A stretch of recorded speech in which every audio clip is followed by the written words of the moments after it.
আজ ৩রা অক্টোবর শুক্রবার। আজ থেকে ডিয়ার লটারি টিকিটের দাম বাড়ছে। ৬ টাকা এবং ৭ টাকা এই দু রকমের দাম হয়েছে টিকিটের। ৬ টাকার টিকিটে প্রথম পুরস্কার পাওয়া যাবে ১ কোটি টাকা, দ্বিতীয় পুরস্কার থাকবে ৯,০০০ টাকা, তৃতীয় পুরস্কার ৪৫০ টাকা, চতুর্থ পুরস্কার ২৫০ টাকা এবং পঞ্চম পুরস্কার ১০০ টাকা। আবার ৭ টাকার টিকিটের সুবিধাগুলো হলো প্রথম পুরস্কার ৫০ লক্ষ টাকা, দ্বিতীয় পুরস্কার ১০,০০০ টাকা, তৃতীয় পুরস্কার ৫০০ টাকা, চতুর্থ পুরস্কার ২৫০ টাকা এবং পঞ্চম পুরস্কার ১২০ টাকা। ক্রেতাদের কাছে উভয় বিকল্প খোলা থাকছে। ৬ টাকা না ৭ টাকা?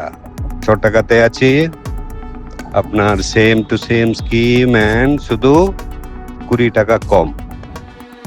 আর ৭ টাকাতে আছি ১ টাকা বেশি দিয়ে ৯,০০০, ১০,০০০ হচ্ছে, ৪৫০, ৫০০ হচ্ছে, ১২০ আছে।